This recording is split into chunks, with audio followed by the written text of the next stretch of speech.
Hello friends, आज हम भारतीय प्रतिक्रिया के बारे में जानेंगे। इसके अंतर्गत हम देखेंगे जनजातीय विद्रोह, किसान विद्रोह, श्रमिक आंदोलन और 1857 का विद्रोह के बारे में जानेंगे। तो सबसे पहले हम देखेंगे जनजातीय विद्रोह। तो जनजातीय विद्रोह के सबसे पहले जानेंगे कारण क्या है जनजातीय विद्रोह के, और जनजातीय विद्रोह क्यों असफल हुए, इसकी असफलता के कारण जानेंगे। इसका स्वरूप क्या था जनजातीय विद्रोह का, इसके बारे में जानेंगे। और प्रमुख जनजातीय विद्रोह कौन हुए थे ब्रिटिश कालीन शासन के दौरान, उसके बारे में हम जानेंगे। तो सबसे पहले देखेंगे कारण। कारण में आर्थिक कारण के अंतर्गत देखेंगे कि जो ब्रिटिश भू राजस्व नीति अपनाई गई थी, जिसके अंतर्गत तीन नीतियां विशेषकर थी, स्थायी बंदोबस्त, महलवाड़ी और रेतवाड़ी बंदोबस्त थी। तो इसके अंतर्गत क्या हुआ कि जो ब्रिटिश सरकार ने जनजातीय क्षेत्रों में जनजातीय क्षेत्रों में भी भू राजस्व नीति अपनाई, है ना। जनजातीय क्षेत्रों में भी भू राजस्व की नीति अपनाई। फलतः क्या हुआ, जनजातियों में आक्रोश उत्पन्न हुआ और जनजातियों ने प्रत्यक्ष विद्रोह किया अंग्रेज सरकार के विरुद्ध। दूसरा क्या था, दूसरा कर दायरा था। क्या था कि जो ब्रिटिश सरकार ने कर का दायरा जनजातीय क्षेत्रों में भी बढ़ा दिया, है ना। कर जनजातियों से भी ये कर लेने लगे, है ना। कर लेने लगे। उस कारण क्या हुआ कि जनजातीय लोगों ने विद्रोह कर दिया और जनजातीय विद्रोह के रूप में सामने आया। तीसरा वन नीति इन्होंने ऐसी अपनाई।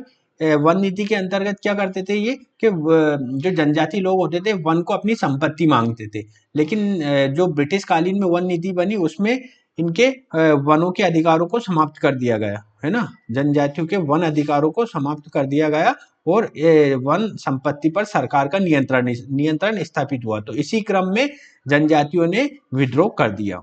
दूसरा कारण हम देखेंगे प्रशासनिक कारण। प्रशासनिक कारण के अंतर्गत ये देख सकते हैं कि रेलवे का विकास, सड़क निर्माण जनजातीय क्षेत्रों में होने लगा। जो दूरस्थ पहाड़ी क्षेत्रों पर जनजातीय लोग रहते थे, वहां पे सड़कें, रेलवे का विकास हुआ। तो इनके जो रहवासी क्षेत्र थे उनको खाली कराया गया, या वहां पे इनका भूमि अधिग्रहण किया गया, है ना। भूमि अधिग्रहित की गई। इससे क्या हो, जनजातियों ने अपनी पहचान के संकट को जाना और इसी क्रम में रिटेलिएशन किया या विद्रोह किया, है ना। विद्रोह किया। नेक्स्ट कारण आता है सामाजिक सांस्कृतिक कारण भी थे। जैसे जो ब्रिटिश क्या मानते थे, श्वेत नस्ल का सिद्धांत मानते थे। श्वेत नस्ल भार का सिद्धांत के तहत वो ये मानते थे कि जो अश्वेत लोग होते हैं उनके उद्धार का कार्य हम लोगों के ऊपर निर्भर है। तो वो भारतीयों को असभ्य कहते थे और उसी क्रम में भारतीयों को समाज की मुख्य धारा में लाने के प्रयास करते थे। इसी क्रम में विद्रोह हुए। दूसरा धर्म परिवर्तन। जो ब्रिटिश जो भारत में आए थे वो ईसाईकरण पर बल दे रहे थे। बल दे रहे थे। जो जनजातियों की जो धर्म थे उसको लेकर विरोध होने लगा। इसी क्रम में विद्रोह हुए। इन्होंने क्या किया, ब्रिटिश ईस्ट इंडिया कंपनी बहुत सारे जो सामाजिक कुरीतियां थी उनको खत्म कर दिया। जैसे नरबली क्या होता था, आदिवासी नरबली को मान्यता थी, परंतु इन्होंने नरबली पर रोक लगाई और जो नरबली देगा उसके खिलाफ कार्रवाई की जाएगी। तो इसी विरोध में जनजातियों ने विद्रोह किया। इन जनजातियों से जबरन मजदूरी कराने के क्रम में इन्होंने विद्रोह किया। जनजातीय लोग क्या करते थे, सामूहिक संपत्ति पर ये अपना सामूहिक संपत्ति की अवधारणा थी, है ना। जो जनजातीय लोग थे सामूहिक संपत्ति की अवधारणा को लेकर चलते थे। लेकिन इन्होंने क्या कहा, सामूहिक संपत्ति पर मतलब प्रहार किया और उसे राज्य के नियंत्रण में ले आए। इस क्रम में जनजातीय विद्रोह हमें देखने को मिलता है। परंतु जनजातीय विद्रोह सफल नहीं हो पाए। उसके कारण क्या क्या था, उसका सबसे पहला कारण तो ये माना जाता है कि जो जनजातीय लोगों ने विद्रोह किए, जैसे कोल विद्रोह, खोंड विद्रोह, संथाल विद्रोह, बिरसा मुंडा विद्रोह, ये जो भी विद्रोह हुए इसमें कोई पूर्व योजनागत ये विद्रोह नहीं हुए, है ना। योजनागत विद्रोह नहीं थे। किसी तरह की कोई योजना का निर्माण नहीं किया गया। ये एकदम रिटेलिएट कर देते। इससे क्या हुआ, ब्रिटिश ईस्ट इंडिया कंपनी या ब्रिटिश सरकार काफी मजबूती से आगे बढ़ रही थी और उनके पास एक सुव्यवस्थित सेना थी। इसी क्रम में ये असफल हो जाता है जनजातीय विद्रोह। और दूसरा कारण ये माना जाता है कि जो जनजातियों के पास थे वो परंपरागत हथियार थे। परंपरागत हथियार के अंतर्गत हम देख सकते हैं धनुष, है ना। धनुष, तीर कमान, इसका ये प्रयोग करते थे। तो इससे क्या हुआ कि ये जो वर्तमान में ब्रिटिश लोगों के द्वारा हथियार प्रयोग किए जा रहे थे, जैसे गोला बारूद, बंदूक, है ना, राइफल वगैरह प्रयोग किए जा रहे थे, इसके आगे टिक नहीं पाए। इसकी वजह से जो जनजातीय विद्रोह है वो असफल हो गए। तीसरा विशेष कारण देखा जाता है अंधविश्वास। ये जनजाति लोग अंधविश्वास पे काफी विश्वास करते, काफी मतलब अंधविश्वास को काफी मानते थे। इनका मानना ऐसा था कि ब्रिटिश इसका मानना ऐसा था कि जब युद्ध होगा जनजाति और ब्रिटिश के मध्य, तो हमारी जो धनुष तीर कमान है ये आग उगलेंगे तथा ब्रिटिश लोगों की जो पिस्तौलें वगैरह है वो सब पानी बन जाएंगी। तो ऐसी उनकी अवधारणा थी, परंतु ये ऐसा कुछ नहीं हुआ। ब्रिटिश आसानी से उनको हराने में सफल हुए। नेक्स्ट हमारा आता है जनजाति विद्रोह का स्वरूप। हम देखेंगे तो जनजाति विद्रोह का स्वरूप सबसे पहले स्थानीय प्रतीत होता है ना, ये क्षेत्रीय था, इसको कोई व्यापक स्वरूप नहीं देखा जा सकता, ये क्षेत्र विशेष में ही रहता था। जैसे झारखंड के क्षेत्रों में ये प्रसारित था, है ना, झारखंड के क्षेत्र और पश्चिम और झारखंड के अलावा हम देखें तो वर्तमान में जो छत्तीसगढ़ का क्षेत्र है वहाँ पे ये जनजाति विद्रोह हमको अक्सर देखने को मिलता है। और दूसरा ये स्वरूप देख सकते हैं कि स्वतः उत्पन्न होते थे, है ना, जो जनजाति क्षेत्रों में ब्रिटिश ईस्ट इंडिया कंपनी किसी तरह का कोई दमन करती थी तो वहां पे रिटेलिएशन के रूप में ये उत्पन्न होते थे। ये मसीहावादी स्वरूप भी थे, मतलब ये किसी देवता या बड़े देवता के स्वरूप को मानते थे और उसी की पूजा के अनुसार ये विद्रोह वगैरह करते थे। और चौथा अगर स्वरूप देखें तो जनजाति विद्रोह पूर्णतः हिंसक था, है ना, हिंसक था, है ना, ये पूरा युद्ध वगैरह ये जो तीर कमान से हिंसा के माध्यम से ये विद्रोह करते थे। ठीक है, तो ये इसका स्वरूप हो देख सकते हैं। प्रमुख विद्रोह हम देखेंगे जो जनजातियों के द्वारा प्रमुख विद्रोह किया गया। पहला विद्रोह था खासी विद्रोह जो 1830 से 1833 तक चला। ये उत्तर पूर्वी राज्य मेघालय में हुआ था, है ना। जब ब्रिटिश सरकार ने मेघालय में सड़क निर्माण करना चाहा तो तीरथ सिंह के नेतृत्व में ये विद्रोह हुआ, है ना, तीरथ सिंह के नेतृत्व में हुआ। और क्यों हुआ? जो ब्रिटिश सरकार ने खासी जनजाति है उस क्षेत्र में सड़क निर्माण करने की बात कही, उसी क्रम में खासी विद्रोह हुआ। नेक्स्ट आता है कोल विद्रोह। कोल विद्रोह 1831 से 32 तक हुआ था, जो ये झारखंड के छोटा नागपुर क्षेत्र में हुआ था। इसमें क्या हुआ था कि जो अंग्रेजों ने जो कोल लोगों की जो है भूमि छीन ली थी, इसी क्रम में कोल विद्रोह होता है। इसके प्रमुख नेता बुद्धो भगत और सुरगाराय थे ना, बुद्धो भगत और सुरगाराय थे। नेक्स्ट आता है संथाल विद्रोह। संथाल विद्रोह 1855 से 56 के मध्य हुआ था। ये झारखंड के राजमहल पहाड़ियों पर हुआ था, है ना। इसका प्रमुख कारण क्या था? जो ब्रिटिश नीतियों का विरोध करना इसका प्रमुख कारण था। इसके प्रमुख नेता सिद्धू कानू, चांद भैरव और फूलो झानो था। सिद्धू कानू, चांद भैरव और फूलो झानो था। इसमें क्या हुआ? संतालों को उनकी भूमि से बेदखल कर दिया गया था, है ना। संतालों को उनकी जो भूमि थी उससे बेदखल कर दिया गया था। उसके परिणाम स्वरूप विद्रोह हुआ था। परंतु कुछ समय के पश्चात इनके विद्रोह को देखते हुए एक अलग क्षेत्र घोषित कर दिया जाता है, संताल परगना नामक क्षेत्र घोषित कर दिया जाता है और वहां जो ब्रिटिश कानून होता है उनको कुछ शिथिल किया जाता है। नेक्स्ट आता है हमारा रामडंडू विद्रोह। रामडंडू विद्रोह राजा 1884 में हुआ था और राजा अनंत नैया इसके प्रमुख नेता थे। और इन्होंने ऐसा कहा था कि यदि मुझे सैनिक और शस्त्र दे दी जाए तो मैं राम की भूमिका को निभाने के लिए तैयार हूं। नेक्स्ट आता है मणिपुर विद्रोह। इसे जालियाग्राम आंदोलन के नाम से भी जाना जाता है। यह 1891 में स्टार्ट हुआ था। क्यों हुआ था? जो मणिपुर के जो लोग थे वो कर मणिपुर के शासक को देते थे, अंग्रेजों को नहीं देते। तो अंग्रेजों ने क्या कहा? अंग्रेजों ने मणिपुर के लोगों को विवश किया कि जो कर शासक को ना देकर अंग्रेजों को दे। इसी क्रम में विद्रोह होता है। आगे चलकर 20वीं सदी में जेदोनांग एक नेता थे वहां के। जेदोनांग के नेतृत्व में हरका आंदोलन चलाया गया था। और इस हरका आंदोलन के तहत क्रांतिकारी गतिविधियां चलाई गई। 1930 में जेदोनांग को फांसी दे दी गई, है ना, जेदोनांग को फांसी दे दी गई। परंतु बाद में रानी गेंडेल्यू के नेतृत्व में ये जालियाग्राम आंदोलन को आगे बढ़ाया जाता है, जिसे मणिपुर विद्रोह के नाम से भी हम जानते हैं। और 30 और 31 के आसपास रानी गेंडेलिनी ने सविनय अवज्ञा आंदोलन के माध्यम से इस आंदोलन को आगे बढ़ाया। इस आंदोलन को आगे बढ़ाया गांधी जी के नेतृत्व में। और जो रानी गेंडेनल्लू थी ये नागा जनजाति से थी, परंतु 1932 में ब्रिटिश सरकार रानी गेंडेनल्लू को पकड़ लेती है और इन्हें जेल में डाल देती है। स्वतंत्रता के पश्चात ही इनकी रिहाई हो पाती है, और पंडित जवाहरलाल नेहरू इनके साहस और परिक्रम को देखते हुए गेंडेनल्लू के आगे रानी शब्द की उपाधि दे देते और इनका नाम गेंडेनल्लू से होकर रानी गेंडेनल्लू हो जाता है। अब हम देखेंगे मुंडा विद्रोह, उलगन विद्रोह 1899 में ये हुआ था। इसे महान हलचल के नाम से भी जाना जाता है। ये काफी इंपोर्टेंट विद्रोह है, ये बिरसा मुंडा के नेतृत्व में हुआ था।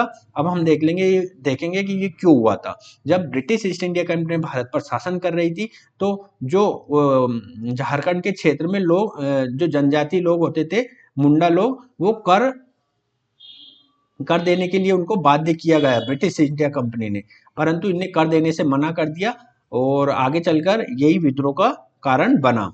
और जो मुंडा विद्रोह के अंतर्गत एक मुंडा राज्य की स्थापना भी वर्ण दे रहे थे। इसके प्रमुख नेता कौन थे? बिरसा मुंडा। इसको धरती आबा या बाबा के नाम से भी जानते हैं। तो बिरसा मुंडा ने अपना एक कार्यक्रम घोषित किया, है ना। उन्होंने निम्न कार्यक्रम घोषित किया। उन्होंने कहा कि हम सरकारी नियमों की अवहेलना करेंगे। मुंडा विद्रोह के अंतर्गत मालगुजारी करों पर रोक लगाने की इन्होंने बात कही। इन्होंने सशस्त्र विद्रोह की बात कही। जमीन पर रैयतों का नेतृत्व करने की बात कही।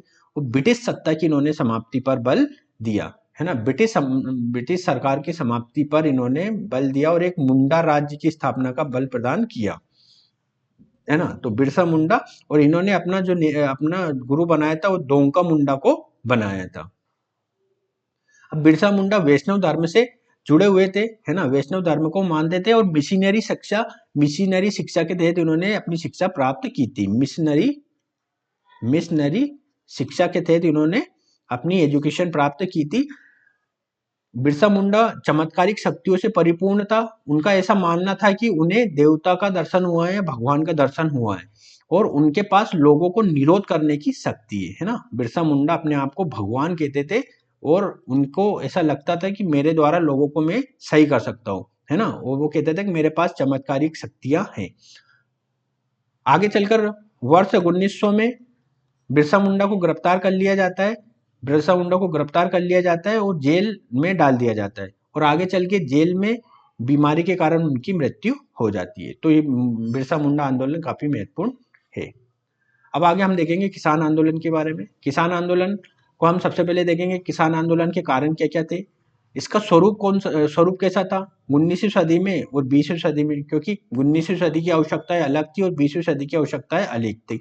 19वीं सदी में पूर्ण मतलब जो ब्रिटिश औपनिवेशिक शक्ति को पूरे देश के अंतर्गत लोग जान नहीं पाए थे। 20वीं सदी में जो राष्ट्रीय आंदोलन अपने परिपक्व रूप में चला गया था, है ना। राष्ट्रीय आंदोलन अपने परिपक्व रूप में चला गया था। तो इस दौरान जो किसान आंदोलन हुए थे उसका स्वरूप अलग था। वो प्रमुख विद्रोहों के बारे में भी जानेंगे। तो कारण क्या है? कारण हम सबसे पहला कारण देखेंगे कि भू राजस्व नीति के अंतर्गत इन्होंने बहुत सारी नीति अपनाई, जैसे स्थायी बंदोबस्त, महलवाड़ी, रेतवाड़ी। तो इन व्यवस्थाओं के तहत क्या, एक तो जमींदार वर्ग का उदय हुआ और अत्यधिक भू राजस्व वसूले जाने के कारण किसानों का निर्धनीकरण हुआ। फलतः क्या हुआ कि किसान ऋणग्रस्त हुए और अकाल की स्थिति पैदा हुई। इसी क्रम में क्या होता है, किसान आंदोलन, ये किसान विद्रोह होते हैं। ब्रिटिश औपनिवेशिक शक्ति ने नकदी फसलों के उत्पादन पर बल दिया। नकदी फसलों से क्या हुआ, खाद्यान्न की कमी आई। खाद्यान्न की कमी से किसान विद्रोह को बढ़ावा मिला। अब इन्होंने ब्रिटिश सरकार ने मुक्त व्यापार की नीति अपनाई। फलतः क्या हुआ, हस्तशिल्प उद्योगों का पतन हुआ। हस्तशिल्प उद्योगों का पतन कैसे हुआ, जब ब्रिटिश ईस्ट इंडिया कंपनी का 1813 के अधिनियम के तहत मुक्त व्यापार मतलब ब्रिटिश ईस्ट इंडिया कंपनी का 1813 में एकाधिकार समाप्त किया गया, व्यापारिक एकाधिकार समाप्त किया गया।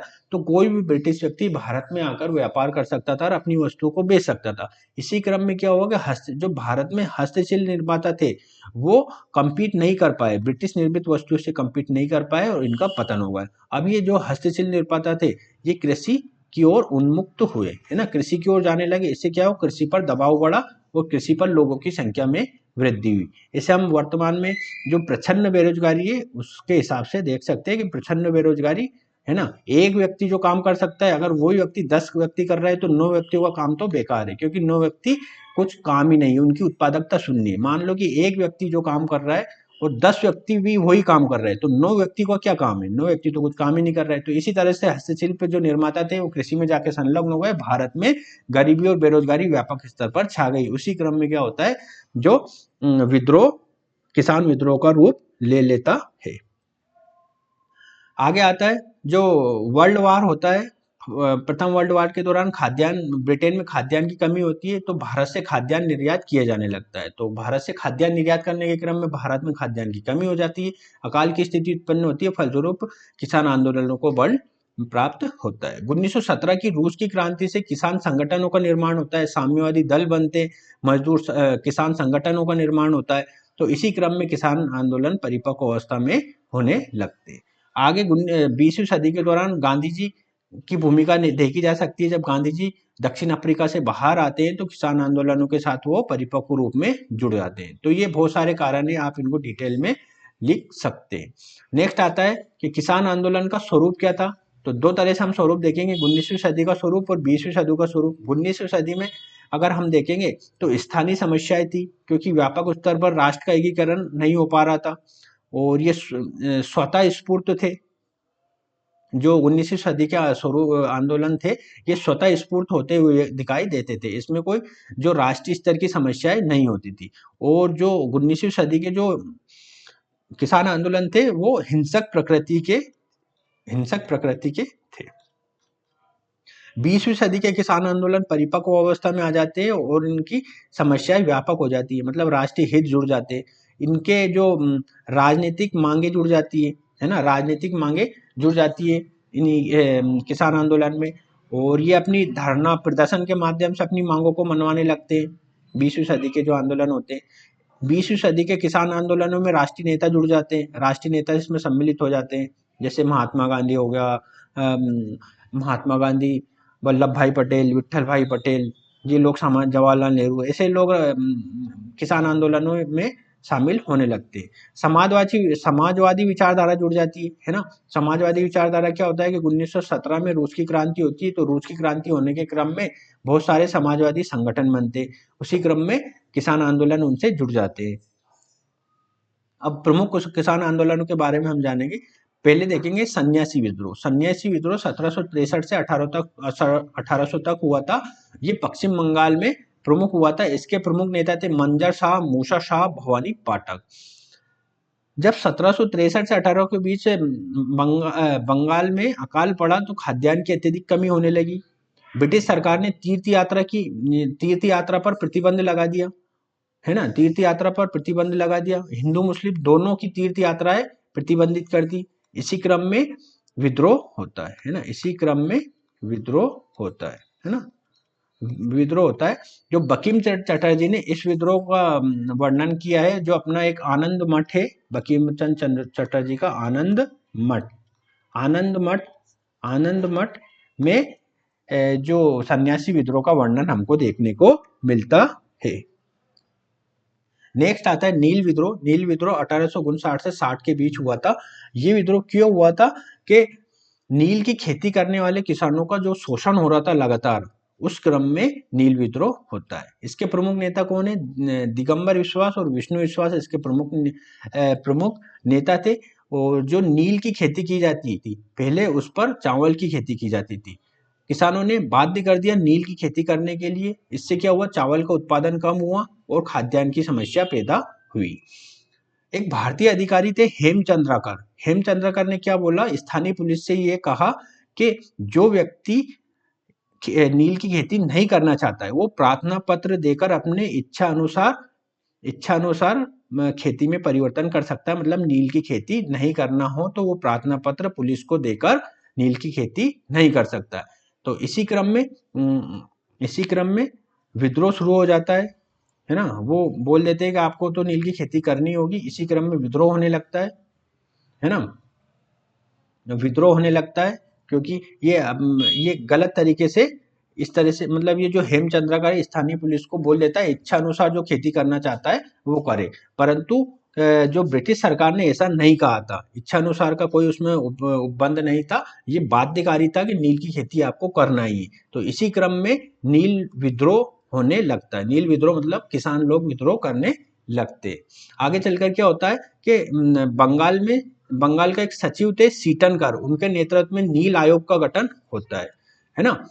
नील आयोग का गठन होता है और जो किसानों की मांग को मान लिया जाता है, अर्थात जो नील की खेती करना बाध्यकारी नहीं रहता है, नील की खेती बाध्यकारी नहीं रहता है।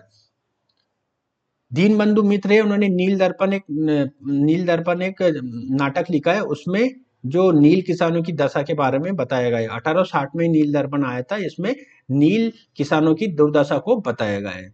उसी समय भारत का वायसराय था लॉर्ड केनिन। लॉर्ड केनिन ने एक बात कही थी कि जितनी चिंता मुझे 1857 के विद्रोह की थी, उतनी ही चिंता मुझे इस जो नील विद्रोह के संदर्भ में है। तो ये काफी बड़ा विद्रोह था, है ना। नेक्स्ट आता है हमारा पाबना विद्रोह। पाबना विद्रोह 1873 में हुआ था, पश्चिम बंगाल के पाबना क्षेत्र में हुआ था। इसमें क्या हुआ था कि 1859 में एक सरकारी नियम बना था। सरकारी नियम में ये कहा गया था कि जो भी किसान 12 वर्ष तक अगर खेती करता है, किसी जमीन पर अगर खेती करता है, तो वो उससे उससे बहिष्कृत नहीं किया जाएगा, है ना। जमींदार के द्वारा किसान को उस जमीन से बहिष्कृत नहीं किया जाएगा। तो जमींदारों ने एक नया फार्मूला निकाल लिया, वो किसानों को बदल बदल कर जमीन देने लगी, अर्थात 12 साल के पहले किसान की जमीन बदल देते थे। तो इससे क्या हुआ, जो किसान लोग थे उन्होंने विद्रोह शुरू कर दिया, है ना, विद्रोह शुरू कर दिया। तो ये विद्रोह जमींदारों के विरुद्ध हुआ, है ना, जमींदारों के विरुद्ध हुआ, क्योंकि जमींदार किसानों को 12 वर्ष तक खेती नहीं करने दे रहे थे, उनकी खेती बदल देते थे। इसका नेतृत्व किसने किया? ईशान चंद्र राय और शंभुपाल खुदीमुल्ला जैसे लोगों ने पाबना विद्रोह का निर्वृत्त किया। इसमें एक विशेष बात ये देखी जा सकती है कि इसमें जो किसान थे उसमें ब्रिटिश भक्ति को देखी जा सकती है, अर्थात ये लोग ये कह रहे थे कि हम महारानी की रैयत होना चाहते हैं, हम सिर्फ और सिर्फ महारानी की रैयत होना चाहते हैं, मतलब हम जमींदारों के गुलाम नहीं हो, जमींदारों के गुलाम नहीं होंगे। तो ये एक छोटे दृष्टिकोण को बताते हैं तात्कालिक समय में कि हम एक जो दूर बैठे शोषक को नहीं पहचान पा रहे, क्योंकि मूल शोषण करता तो ब्रिटिश शासक थे, ना कि देसी जमींदार, है ना। तो वो ब्रिटिश इंडियन एसोसिएशन के हिंदू पेट्रियट में इसका उल्लेख किया गया था। अब आता है दक्कन के दंगे। 1875 में दक्कन के दंगे हुए थे। दक्कन के दंगे क्यों हुए थे? जब 1860 में अमेरिकी गृह युद्ध चल रहा था, तो अमेरिकी गृह युद्ध के दौरान, अमेरिकी गृह युद्ध, देखो ये यूएसए है ना, अमेरिकी गृह युद्ध, ये ब्रिटेन है और ये इंडिया है। जब गृह युद्ध चल रहा था तो कपास, है ना, कॉटन, पहले यहाँ से आता था यूएसए के पास, यूएसए से ब्रिटेन आता था कॉटन, पर गृह युद्ध चला तो ये कॉटन आना बाधित हो गया। तो इसी क्रम में इन्होंने क्या किया, ब्रिटेन ने भारत से कपास ले जाना प्रारंभ कर दिया, है ना, भारत से कपास ले जाना प्रारंभ कर दिया। वो भारत में कपास वाले क्षेत्र, जो दक्कन का क्षेत्र कहलाता था, महाराष्ट्र के आसपास का जो क्षेत्र होता है दक्कन का क्षेत्र कहलाता है, वहाँ कपास का काफी बड़ी मात्रा में उत्पादन होता है। तो जब भारत से कपास के उत्पादन को बढ़ावा दिया जाने लगा, तो वहां पे भू राजस्व की राशि बढ़ा दी, 50% भू राजस्व राशि बढ़ा दी, है ना, 50% तक भू राजस्व की राशि बढ़ा दी। परंतु जब यूएसए का गृह युद्ध समाप्त होता है, तो यूएसए और ब्रिटेन के मध्य वापिस जो कपास का आना होता है वो सामान्य हो जाता है ना, सामान्य हो जाता है, सामान्य हो जाता है। और भारत से निर्यात में कमी आ जाती है। जब वो यहाँ यूएसए से मंगाने लगते हैं ब्रिटेन, तो भारत से निर्यात किए जाने वाले कपास में कमी आ जाती है। परंतु क्या करते हैं, ये भू राजस्व की राशि जो बढ़ाई गई थी 50%, इसको कम नहीं करते, तो किसानों पर कर्ज और कर्ज और जो शोषण होता है, महाजनी शोषण, वो बढ़ जाता है। इसी क्रम में दंगे हो जाते हैं। महाजनों और जमींदारों का, ये जो किसान होते हैं दक्कन क्षेत्र के, वो बहिष्कार करने लगते हैं, ऋण संबंधी कागजात जला देते हैं। ऋण संबंधी कागजात इसलिए जला देते हैं क्योंकि किसान अत्यधिक ऋण में फंस चुका है, क्योंकि उसे भू राजस्व अत्यधिक मात्रा में देना पड़ता है। एक तरफ तो निर्यात कम हो गया और दूसरी तरफ से इनने भू राजस्व कम नहीं किया, तो इसीलिए किसान को मतलब किसान काफी क्रोधित हो जाता है और जमींदार और महाजनों के सब ऋण पत्र जाकर फाड़ देता है। आगे चलकर 1859 में दक्कन कृषक राहत अधिनियम पारित करती है सरकार, वो कुछ समय के लिए लगान को स्थगित कर देती है ना। अब हम देखेंगे पाइका विद्रोह। पाइका विद्रोह 1817 में होता है। पाइक विद्रोह 1817 में होता है। पाइक उड़ीसा के क्षेत्र में सैनिक सामंत होते थे, है ना, सैनिक लोग होते थे। बख्शी जगबंधु के नेतृत्व में पाइक विद्रोह हुआ था। ये भूमिगत रक्षक होते थे। पाइक कौन होते थे? भूमिगत रक्षक होते थे। इन्होंने सशस्त्र विद्रोह किया था ब्रिटिश सरकार के विरुद्ध। पाइक विद्रोह, है ना। 2017 में इस विद्रोह के 200 वर्ष पूरे होने पर एक आयोजन भी किया गया था, है ना। 2017 में 200 वर्ष हुए थे इस विद्रोह के, तो इसमें कार्यक्रम भी आयोजित किया गया था। आगे आता है चंपारण कृषक आंदोलन। ये 1917 में हुआ था। चंपारण बिहार का एक क्षेत्र है ना, बिहार का एक जिला है चंपारण, वहां पे ये आंदोलन हुआ था। वहां पे नील की खेती की जाती थी, है ना, नील की खेती की जाती थी। और 3 कठिया, है ना, 3 कठिया जो 3/20 क्षेत्र होता है, उस पर नील की खेती की जाती थी। और ये खेती सर्वाधिक उपजाऊ थी। तो यहाँ पे जो धान वगैरह होता था, इसका उत्पादन हतोत्साहित होता था, है ना। जब यहाँ पे नील की खेती करेंगे तो धान का उत्पादन हतोत्साहित होगा। इसी क्रम में क्या होता है कि वहाँ के एक स्थानीय नेता थे राजकुमार शुक्ल गांधी जी को निमंत्रण देते हैं चंपारण आने के लिए, और बोलते हैं कि यहाँ पे जो नील की खेती की जा रही है, उस पर इसको समाप्त किया जाए। 3 कटिया प्रथा जो सर्वाधिक उपजाऊ क्षेत्र है, इस पर हमको खाद्यान्न या अन्य किसी फसल जो जिसे धान होती थी, उसको उत्पादन कराया जाए, है ना, ये बाध्यकारी चीज हटाई जाए। तो इसी क्रम में जांच आयोग बनता है, इसमें महात्मा गांधी भी रहते हैं, और जो 3 कटिया प्रथा होती है, इसको समाप्त कर दिया जाता है ना। तो ये चंपारण कृषक आंदोलन काफी महत्वपूर्ण है। आगे आता है खेड़ा कृषक आंदोलन। खेड़ा गुजरात में है ना। तो खेड़ा कृषक आंदोलन 1918 में होता है। इसमें क्या होता है कि फसल नष्ट हो जाती है, फिर भी लगान वसूली जाती रहती है ब्रिटिश सरकार के द्वारा। इसमें जो क्षेत्रीय नेता होते हैं मोहनलाल पांडे और शंकरलाल के नेतृत्व में यह आंदोलन होता है। गांधी जी इसमें सम्मिलित होते हैं। उनके प्रयासों से जो लोग स्वेच्छा से लगान देना चाहते हैं, वही लोग इसके तहत लगान दे सकते हैं, है ना। तो ये खेड़ा कृषक आंदोलन था। आगे आता है मोपला विद्रोह। मोपला विद्रोह 1920 में होता है। मोपला, है ना, मोपला मालाबार केरल का एक क्षेत्र है। तो वहां पे मोपला विद्रोह हुआ था। मोपला कौन थे? कृषक थे जो मुस्लिम थे, और जैनमी जमींदार थे, हिंदू थे। तो इन दोनों के मध्य हुआ था। देखो, सामान्यतः कृषक और जमींदार के मध्य होता था विवाद, तो परंतु यहाँ पे कृषक मुस्लिम थे और हिंदू जमींदार थे, तो कभी कभी इसको सांप्रदायिक रंग, है ना, सांप्रदायिकता से भी इसको जोड़कर देखा जाता था, है ना। सांप्रदायिक हिंसा का रूप भी इसे दिया जाता था कि मोपला विद्रोह में सांप्रदायिकता भी आई हुई है। ठीक है, तो सांप्रदायिकता भी इसमें देखी जा सकती है। नेक्स्ट आता है बारदोली सत्याग्रह। 1928 में होता बारदोली सत्याग्रह, है ना। इसमें क्या हुआ था कि जो वहाँ बारदोली नामक क्षेत्र में 22% वृद्धि कर दी जाती है, भू राजस्व में 22% वृद्धि कर दी जाती है। इस आंदोलन से वल्लभ भाई पटेल जुड़ते हैं, है ना, और वल्लभ भाई पटेल जुड़ते हैं, गांधी जी भी इससे जुड़ते हैं, है ना। फलस्वरूप क्या होता है, इनके इंटरवेंशन से, वल्लभ भाई पटेल गांधी जी के इंटरवेंशन से जो लगान की राशि वो 6.0203% ही वृद्धि की जाती है, ना कि 22%, है ना। लगान की राशि 6.03% ही बढ़ाई जाती है, ना कि 22%। बारदोली सत्याग्रह में जो बारदोली की महिलाएं, उनके द्वारा वल्लभ भाई पटेल को सरदार की उपाधि दी जाती है ना, सरदार की उपाधि दी जाती है।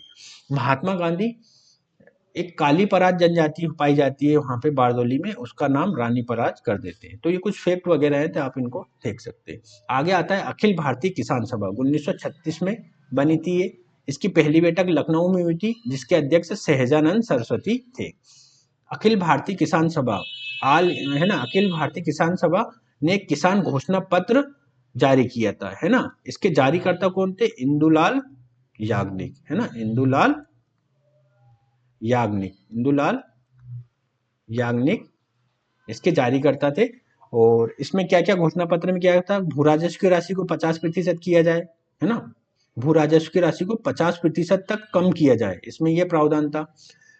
और ऋण वसूली कुछ समय के लिए स्थगित की जाए, भारतीय किसान सभा ने यह रखा कि ऋण वसूली को स्थगित किया जाए, जमींदारी प्रथा को समाप्त किया जाए, जमींदारी प्रथा को समाप्त किया जाए, है ना, साहूकारों को लाइसेंस दिया जाए और ब्याज की दरें निर्धारित हो। क्या होता था कि साहूकार अपने मनमाने तरीके से ब्याज दरें निर्धारित करते थे, इससे किसानों का शोषण होता था।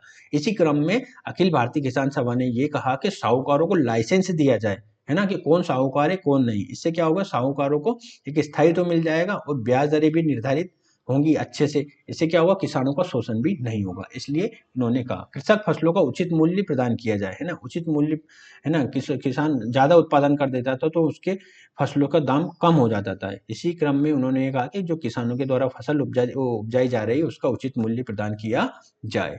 नेक्स्ट आता है तेभागा कृषक आंदोलन, ये 1946 में हुआ, है ना, ये बंगाल में हुआ था, कंपाराम और भगवंत सिंह के नेतृत्व में हुआ था। इसमें बटाई व्यवस्था को लेकर यह आंदोलन हुआ था, जो 2/3 और 1/3 में विभाजित थी। तो 2/3 इस आंदोलन के तहत 2/3 किसानों को मिलने लगी, है ना, 2/3 किसानों को मिलने लगी और 1/3 सरकार के पास जाने लगी, है ना, 1/3 सरकार के पास जाने लगी। तो ये तेभागा कृषक आंदोलन था, बंगाल में हुआ था। आगे आता है तेलंगाना कृषक आंदोलन, ये 1946 में हुआ था, हैदराबाद के निजाम वाले क्षेत्र में हुआ था। इसमें एक नेता थे, स्थानीय नेता था कुमारैया की हत्या हो गई थी। तो कुमारैया की हत्या के क्रम में तेलंगाना कृषक आंदोलन को मतलब व्यापक हो गया था। कम्युनिस्ट पार्टी भी इससे जुड़ी हुई थी। और जो किसान थे इस क्षेत्र के, वो गोरिल्ला युद्ध पद्धति से, जिसे छापामार युद्ध पद्धति कहते हैं, उससे छापामार युद्ध पद्धति थी, उससे युद्ध लड़ रहे थे। यह आंदोलन उस रीति से हो रहा था। 1951 तक चला, है ना, 1951 तक चला। और ये गोरिल्ला युद्ध छापामार पद्धति का सबसे लंबा चलने वाला आंदोलन था, तेलंगाना कृषक आंदोलन। पुनप्पा वायलार संघर्ष, ये 1946 में हुआ था, केरल के अलेप्पी जिले में हुआ था, है ना। किस किस के मध्य हुआ था, ये किसान मजदूर और वहाँ के जो जमींदार और जो शासक थे उस क्षेत्र में, केरल के क्षेत्र में, उनके मध्य हुआ था। किसान मजदूर एक तरफ थे, जमींदार और शासक जो शोषण कर रहे थे शासक लोग, वो एक तरफ थे। इनके मध्य संघर्ष हुआ था, इसका नाम था पुनप्पा वायलार संघर्ष 1946। अब हम देखेंगे कुछ श्रमिक आंदोलन भारतीय इतिहास के संदर्भ में काफी अपनी विशेष भूमिका रखते हैं। श्रमिकों पर दो पक्षों की तरफ से आंदोलन चलाने का दबाव बना, एक तो सरकार की तरफ से ब्रिटिश औपनिवेशिक नीति के तहत जो शोषण किया जा रहा था उसकी तरफ से, और एक उद्योगपतियों के द्वारा, है ना, जो उद्योगपति थे बड़े बड़े, वो श्रमिकों के साथ अन्याय करते थे। उनके जो काम करने के घंटे हो गए या बहुत सारी चीजें, श्रमिकों का उस तरह से शोषण हो रहा था। श्रमिक दो तरह से पिट रहा था, एक तरफ तो सरकार के द्वारा और एक तरफ बड़े बड़े उद्योगपतियों के द्वारा। इसी क्रम में श्रमिक आंदोलन को बढ़ावा मिलता है। तो अब हम देखेंगे श्रमिक आंदोलन जो ब्रिटिश कालीन में हुआ था। सबसे पहले देखते हैं कि किस तरह से इनका विकास होता है। सबसे पहले देखेंगे 1870 के अंतर्गत श्रमिक क्लब की स्थापना होती है और भारतीय श्रमजीवी पत्रिका का प्रकाशन होता है। इस श्रमिक क्लब और भारतीय श्रमजीवी पत्र का जो प्रकाशन करते हैं वो शशिपाद बनर्जी करते हैं।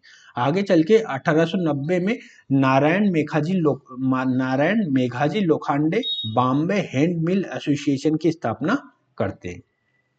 और ये नारायण मेघाजी लोखंडे दीनबंधु समाचार पत्र का भी प्रकाशन करते हैं और मजदूर आंदोलन भी चलाते हैं। 1899 में रेलवे में मजदूरों की हड़ताल होती है ना, ये प्रथम संगठित हड़ताल मानी जाती है। जब 1899 में रेलवे में मजदूर हड़ताल करते हैं तो एक प्रथम संगठित हड़ताल मानी जाती है। एक ब्रिटिश कालीन में श्रमिक नेता कौन कौन थे, अश्विनी कुमार बनर्जी, प्रभात कुसुम राय, प्रेमतोष घोष, ये प्रमुख श्रमिक नेता के रूप में जाने जाते। बंगाल विभाजन के विरोध में, है ना, बंगाल विभाजन के विरोध में हावड़ा एक जगह है बंगाल में, उसमें बर्न कंपनी के 12,000 श्रमिकों ने हड़ताल की थी, है ना। बंगाल विभाजन का विरोध करने के क्रम में जो बर्न कंपनी थी हावड़ा में, वहां के 12,000 श्रमिकों ने हड़ताल की थी। तो ये श्रमिक आंदोलन से जुड़ा मुद्दा है, इसलिए मैं बता रहा हूँ। आगे चल के 1908 में तिलक की गिरफ्तारी के विरोध में बॉम्बे के कपड़ा मिल मजदूरों की हड़ताल होती है, और ये पहली राजनीतिक हड़ताल है ना। ये जो हड़ताल हुई थी तिलक की गिरफ्तारी के विरोध में, ये पहली राजनीतिक हड़ताल मानी जाती है। आगे 1918 में मद्रास श्रमिक यूनियन गठित होता है ना। और ये मद्रास श्रमिक यूनियन पहला ट्रेड यूनियन भी कहलाता है, पहला ट्रेड यूनियन भी कहलाता है।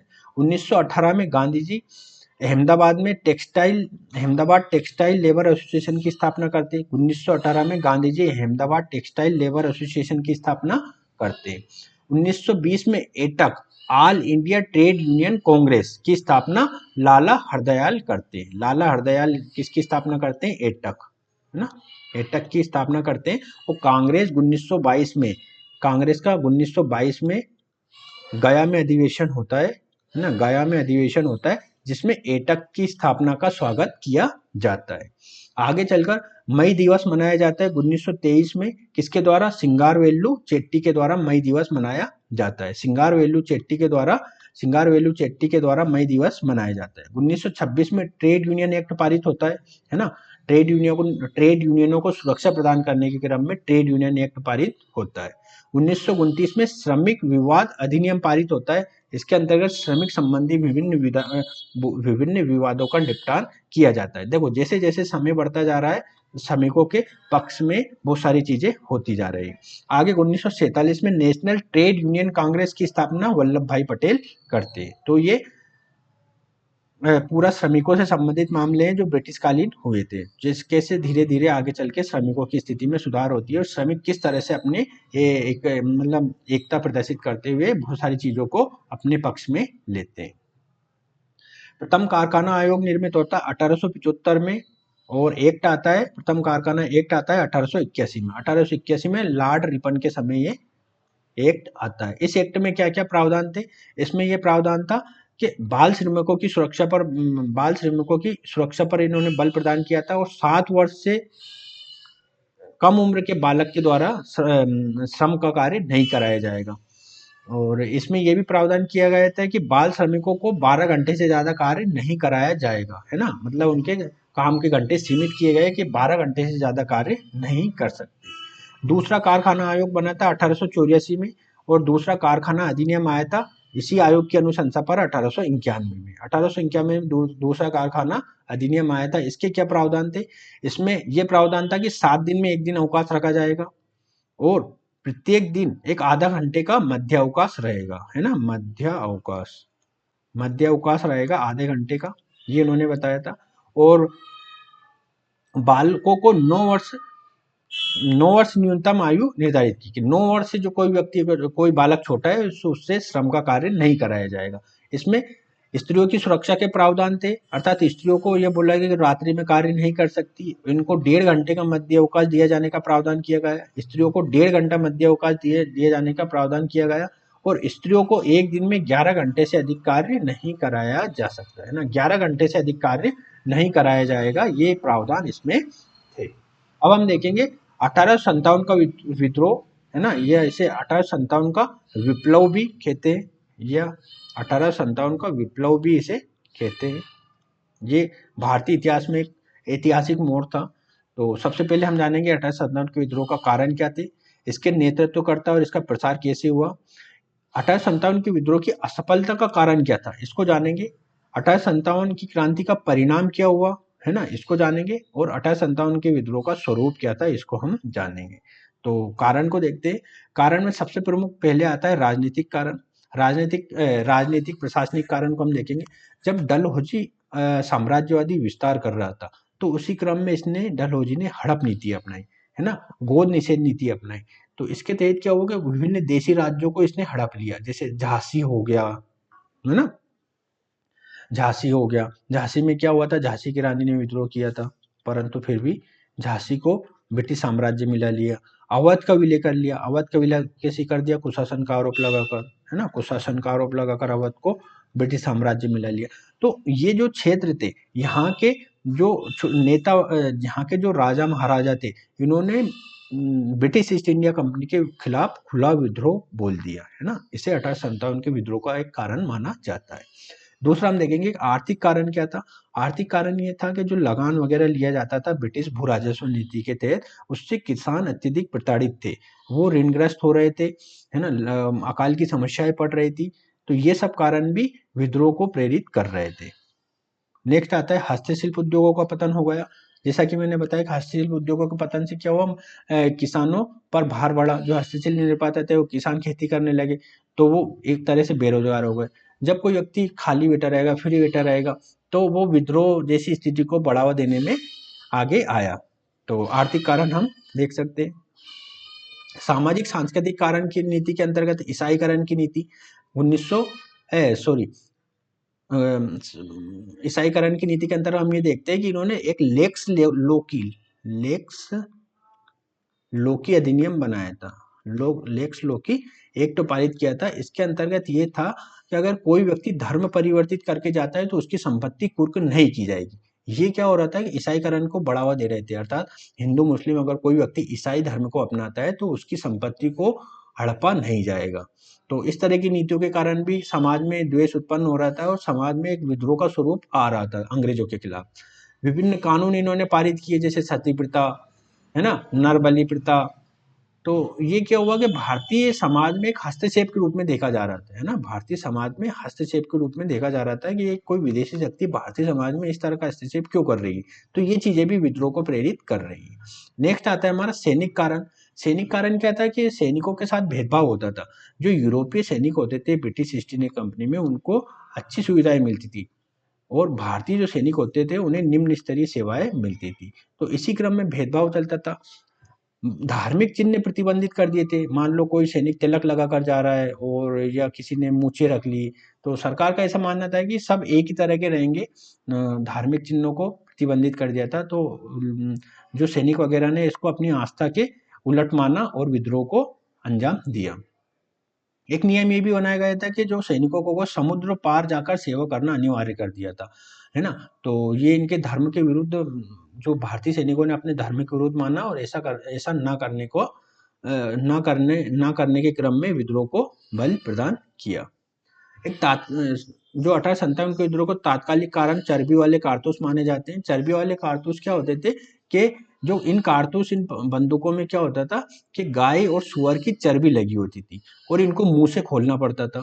तो मुंह से खोलने के क्रम में जो सैनिक वगैरह होते थे हिंदू मुस्लिम, इन्होंने अपने धर्म के विरुद्ध माना, है ना, धर्म के विरुद्ध माना और कारतूसों को खोलने से मना कर दिया स्पष्ट। इसी क्रम में विद्रोह हुआ, पिस्तौलें वगैरह चलाई गई, है, ह्यूशन और बग पे पिस्तौलें चल गई जिसमें बग मारा गया, है ना। तो ये हम सब चीजें आगे देखेंगे। ये तात्कालिक कारण था कि तर्जबे वाले कारतूसों को भारतीय सैनिकों ने खोलने से मना कर दिया और विद्रोह आरंभ हो गया।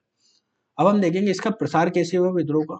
सबसे पहले बहरामपुर छावनी में ये प्रारंभ होता है फरवरी 1857 में, है ना, इसके बारे में पता चलता है।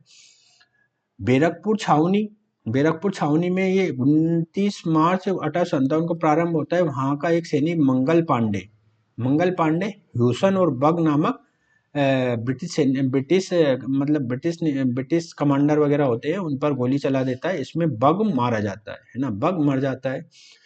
1857 की जो विधिवत शुरुआत मानी जाती है वो मेरठ छावनी से मानी जाती है। 10 मई से प्रारंभ हुई थी। कैसे मानी जाती है कि मेरठ छावनी से जब 10 मई को ये प्रसार हुआ तो बरेली से खान बहादुर खान, है ना, खान बहादुर खान कुछ सैनिकों के साथ दिल्ली पहुंच जाते और दिल्ली पहुंचकर बहादुर शाह जफर को अपना राजा घोषित कर देते। बहादुर शाह जफर कौन है? ये मुगल शासक है ना, मुगल शासक है। और ब्रिटिश के पहले मुगल सत्ता भारत में थी। तो ऐसा माना जाता है कि बहादुर शाह जफर ने क्या है, खान बहादुर खान ने बहादुर शाह जफर को ये कहा कि आप पूरे भारत का प्रतिनिधित्व करिए हमारी तरफ से, और आप मुगल बादशाह हैं और अंग्रेजी जो ब्रिटिश ईस्ट इंडिया कंपनी इसको बाहर करिए। तो जो मेरठ छावनी से जो चीजें चालू होती है इसको विधिवत शुरुआत मानी जाती। परंतु क्या करे, बहादुर शाह जफर में इतनी शक्तिशाली नहीं था, या ऐसी स्थितियां बन चुकी थी कि मुगल बादशाह एक पतन की ओर था, इसलिए वो अच्छे से नेतृत्व तो नहीं कर पाया। आगे चलकर हम स्थितियों को देखेंगे क्यों असफल हुआ। अब क्षेत्र देखते हैं जहां जहां से 1857 की क्रांति का लोगों ने नेतृत्व किया। जैसे लखनऊ से बेगम हजरत महल ने अंग्रेजों से लोहा लिया। कानपुर से नाना साहब, जिसे धोंदू पंथ भी कहते हैं, इन्होंने नेतृत्व किया। आरा बिहार का एक क्षेत्र है, यहाँ से कुंवर सिंह ने नेतृत्व किया। इलाहाबाद है ना, वर्तमान में जो प्रयागराज है, यहाँ से लियाकत अली ने अंग्रेजों से विद्रोह किया। झांसी, मैंने जो बताया था कि यहाँ से रानी झांसी की रानी लक्ष्मीबाई ने विद्रोह किया। तो ये प्रमुख क्षेत्र है, आप वो क्षेत्र को भी नोट कर सकते हैं अपने मतलब अन्य क्षेत्रों से भी, जहां आप जहां रहते हैं, जैसे मध्य प्रदेश, बिहार, उत्तर प्रदेश, जहां भी क्षेत्र रहते हैं, विशेषकर ये उत्तर भारत में था, तो उन क्षेत्रों पे आप पता करिए कि हमारे क्षेत्र से 1857 का विद्रोह किसने किया था। ये आपके लिए इंटरेस्टिंग होगा। आगे हम देखेंगे कि जो 1857 की क्रांति के असफल क्यों हो गई, या असफलता के कारण क्या है। पहला तो हम ये देखेंगे कि इसका सीमित असर था। ये पूरे अखिल भारतीय है ना, अखिल भारतीय स्वरूप नहीं लिया हुआ था, सॉरी, है ना, इसका स्वरूप अखिल भारतीय नहीं था, इसलिए इसलिए ये असफल हो गया। दूसरा कारण था, सभी भारतीयों का समर्थन नहीं था इसमें, है ना, केवल किसान और सैनिक वगैरह इसमें शामिल थे, मध्य वर्ग और उच्च वर्ग का इसमें समर्थन नहीं था। इसका कोई केंद्रीय संगठन नहीं था, है ना, केंद्रीय संगठन नहीं था, है ना, कि जैसे झांसी से कोई अलग लड़ रहा था, झांसी से जो लड़ रहा हो, कानपुर से कोई लड़ रहा है ना, मध्य प्रदेश के महू से कोई लड़ रहा है, तो इन तीनों में कोई समन्वय नहीं था कि हमको कब हमला करना है। ये अंग्रेजों के खिलाफ लड़ रहे थे, लेकिन एक दूसरे के मध्य समन्वय नहीं था, तो कोई केंद्रीय संगठन नहीं था। और ब्रिटेन के जो सैन्य कमांडर थे, ये काफी योग्य थे। इन्होंने क्या किया था, 1856 में जब क्रीमिया युद्ध हुआ था, है ना, क्रीमिया युद्ध हुआ था, वहां से जो सैनिक लौटे थे, उन सैनिकों को भारत में बुला लिया, और उन सैनिकों ने भारत में जो ये विद्रोह हुआ उसका दमन कर दिया, है ना, विद्रोह का दमन करने में जो सैनिक आए थे उसमें काफी भूमिका निभाई। ब्रिटेन के जो सैनिक आए थे क्रीमिया युद्ध से लौटकर, उन्हें भारत भेज दिया गया, उन्होंने इस विद्रोह को दबाने में काफी महत्वपूर्ण भूमिका निभाई। अब 1857 के जो विद्रोह हुआ, इसका परिणाम क्या क्या हुआ, इसका परिणाम काफी व्यापक देखे जाते हैं, क्योंकि सबसे पहले तो इसमें जो ब्रिटेन होती है, कंपनी का शासन समाप्त कर देती है। कंपनी का शासन कहने से तात्पर्य है कि जो ईस्ट इंडिया कंपनी होती है, ब्रिटिश ईस्ट इंडिया कंपनी होती है, इसका शासन समाप्त कर देती है और शासन को प्रत्यक्ष रूप से अपने अंतर्गत ले लेती है ना, प्रत्यक्ष रूप से अपने अंतर्गत ले लेती है। इसी क्रम में वो भारत सचिव और उसकी एक परिषद का गठन करती है, भारत सचिव और उसकी परिषद का गठन करती है ना। भारत सचिव कौन होता है, ये ब्रिटिश सरकार का मंत्री होता है ना, मंत्री की नियुक्ति करती है, भारतीय मामलों को देखेगा। और गवर्नर जनरल बना आता है इसके पहले, 1857 की क्रांति के पहले ये भारतीय गवर्नर जनरल की नियुक्ति करते हैं, लेकिन इसके बाद जब ये विद्रोह हो जाता है तो भारत में वायसराय के पद का सृजन किया जाता है ना, वायसराय के पद का सृजन किया जाता है। 1857 की क्रांति के बाद विलय विस्तार की नीति को त्याग दिया जाता है। ब्रिटेन को ऐसा लगता है कि भारतीय समाज में तीव्र हस्तक्षेप के कारण ये विद्रोह हुआ है ना। भारतीय लोगों के सामाजिक सांस्कृतिक मुद्दों को हमने निपटाया, जैसे सती प्रथा का अंत, ठगी प्रथा का अंत, नरबली प्रथा का अंत, है ना, इस तरह के हमने तीव्र हस्तक्षेप किया। इसकी वजह से लोगों में आक्रोश उत्पन्न हुआ और उन्होंने विद्रोह को बल दिया। तो ये क्या करते हैं, विलय विस्तार की नीति को अपना देते हैं और विलय विस्तार की नीति को त्याग देते हैं और निष्क्रिय दृष्टिकोण अपना लेते हैं। निष्क्रिय दृष्टिकोण से कहने से तात्पर्य कि वो भारतीय समाज में किसी तरह का कुछ परिवर्तन नहीं करते, जैसा चल रहा है वैसा चलने देते हैं, ये निष्क्रिय दृष्टिकोण कहलाता है। आगे क्या होता है कि परिणाम के तहत ये सैनिक संतुलन स्थापित करते, बंगाल और मद्रास में सैनिकों को नियंत्रित करते। मतलब जैसे क्या होता है कि भारतीय सैनिक और यूरोपीय सैनिक के मध्य बैलेंस निर्धारित किया जाता है, जो बंगाल में 2:1 रखते हैं, है ना, 2:1 रखते हैं, और शायद मद्रास में 5:2 रखते हैं, ये आप देख लीजिएगा, है ना। बंगाल में 2:1 रखते हैं, अर्थात मतलब 100 भारतीय सैनिक है तो 50 यूरोपीय सैनिक रखेंगे। इस तरह से इन्होंने सैनिक संतुलन को स्थापित किया 1857 के विद्रोह के बाद, क्योंकि अगर मान लो सभी भारतीयों को रख लिया तो एक साथ ज्यादा बड़ा विद्रोह हो सकता है। सैन्य टुकड़ियों का भी गठन किया इन्होंने, है ना, क्षेत्रों के नाम पे, जैसे मराठवाड़ा, है ना, इस तरीके से मराठा रेजिम। अब इसका हम मूल्यांकन देखेंगे। 1857 का जो विद्रोह हुआ, इसका मूल्यांकन हम देखेंगे। तो सबसे पहले इसको युग परिवर्तन की संज्ञा दी जाती है। युग परिवर्तन की संज्ञा इस संदर्भ में दी जाती है कि इसमें क्या होता है कि कंपनी का शासन समाप्त कर दिया जाता है ना, कंपनी का शासन समाप्त कर दिया जाता है और ब्रिटिश सरकार प्रत्यक्ष रूप से शासन अपने हाथों में ले लेती है। इस संदर्भ में इसको युग परिवर्तन की संज्ञा दी जाती है। परंतु भारतीयों की दृष्टि से कोई युग परिवर्तन नहीं माना जाएगा, क्योंकि पहले भी औपनिवेशिक शोषण हो रहा था, और अभी भी, है ना, ब्रिटिश सरकार के प्रत्यक्ष नियंत्रण में आने के बाद भी औपनिवेशिक शोषण हो रहा है। इस संदर्भ में इसको युग परिवर्तन की संज्ञा नहीं दी जा सकती। इसमें एक बात ये निकल कर आती है कि इससे भारतीयों को संघर्ष करने को प्रेरणा मिली, है ना, भारतीय संघर्ष को बढ़ावा दिया, है ना, भारतीय संघर्ष को बढ़ावा दिया। कैसे दिया कि विभिन्न लोगों ने विदेशी शक्ति के प्रति विद्रोह के स्वर उठाए, है ना। इससे राष्ट्रवादी भावनाएं भड़की। 1885 में आगे चल के कांग्रेस की स्थापना होती है। फिर नरमवादी, उग्रवादी, क्रांतिकारी, ऐसे लोगों का जन्म होता है और आगे जाके 1947 में भारत को स्वतंत्रता भी प्राप्त होती है, वो आगे हम देखेंगे।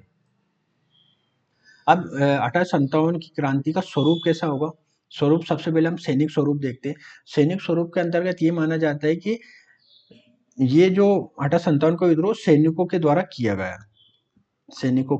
किया गया, परंतु इसको पूर्णतः सत्य नहीं माना जाता। सत्य इसलिए नहीं माना जाता कि इसमें देखो किसानों की भूमिका थी, है ना, किसानों की भूमिका थी। देसी राजा महाराजा इसमें सम्मिलित हुए थे, है ना, देसी राजा महाराजा इसमें सम्मिलित हुए, है ना, इसलिए इसको स्वरूप सैनिक नहीं माना जाता है। ब्रिटिश जो इतिहासकार वगैरह होते हैं, इसका सैनिक स्वरूप देने में काफी अपनी सैनिक स्वरूप को देने का प्रयास करते हैं, जो पूर्णतः सत्य नहीं है। आगे इसका स्वरूप हम देखेंगे तो राष्ट्रीय स्वतंत्रता संघर्ष के रूप में, है ना, राष्ट्रीय स्वतंत्रता संघर्ष के रूप में इसलिए देखा जाता है कि पहली बार इसने अंग्रेजों के विरुद्ध एक व्यापक स्तर पर चुनौती दी। अंग्रेजों को व्यापक स्तर पर चुनौती इसमें दी गई, व्यापक स्तर पर चुनौती दी गई, है ना, व्यापक स्तर पर इसमें चुनौती दी गई, इसलिए इसे राष्ट्रीय स्वतंत्रता संघर्ष के रूप में देखा जाता है। कभी कभी ये भी कहा जाता है कि 1857 की जो क्रांति हुई थी वो ब्रिटिश ताबूत में पहली कील के रूप में थी, है ना, ब्रिटिश ताबूत में पहली कील के रूप में देखी जा रही है ना, मतलब पहली कील मतलब ब्रिटिश ताबूत खत्म होने वाले, लेकिन अगर ब्रिटिश ताबूत में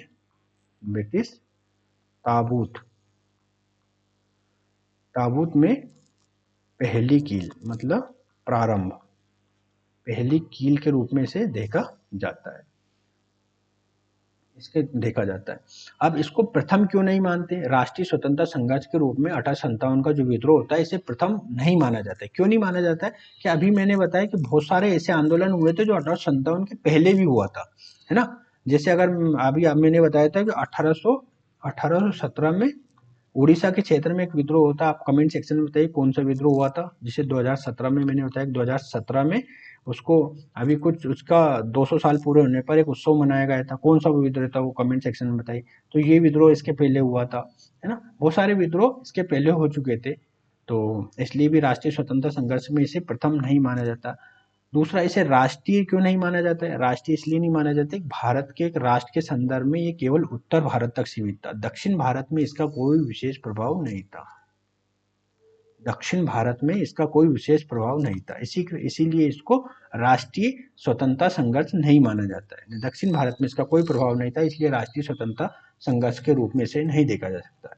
नेक्स्ट स्वरूप आता है पुनर्स्थापनावादी स्वरूप। यह स्वरूप जरूर माना जा सकता है, पुनर्स्थापनावादी स्वरूप, क्योंकि इसमें जो देसी राजा महाराजा थे ना, देसी राजा महाराजा अपने शासन की स्थापना का प्रयास कर रहे थे, ना, शासन स्थापित करना चाह रहे थे, ना, शासन स्थापित करना चाह रहे थे जिसमें पुरातन व्यवस्था थी, ना, पुरातन व्यवस्था थी, मतलब राजा महाराजाओं का शासन वापस लेना चाहते थे, राजा महाराजाओं का शासन वापस लाना चाह रहे थे। इसलिए इसका स्वरूप पुनर्स्थापनावादी कहा जा सकता है। तो यहाँ पे हमने 1857 की क्रांति को पूरी तरह से देख लिया है ना। और भारतीय प्रतिक्रिया को हमने पूरी तरह से जान लिया है। इसके अंतर्गत हमने देख लिया है जनजातीय विद्रोह, जनजातीय विद्रोह को देख लिया है, किसान आंदोलन या किसान विद्रोह को हमने देख लिया है ना। किसान विद्रोह कौन कौन से होते हैं उनको देख लिया है, श्रमिक आंदोलनों को देख लिया है, श्रमिक आंदोलन को देख लिया, और 1857 का विद्रोह। ये 4 चीजें हमने विशेष रूप से देख ली है इस वीडियो में। तो आज का वीडियो यहीं समाप्त करते हैं। वीडियो देखने के लिए बहुत बहुत धन्यवाद।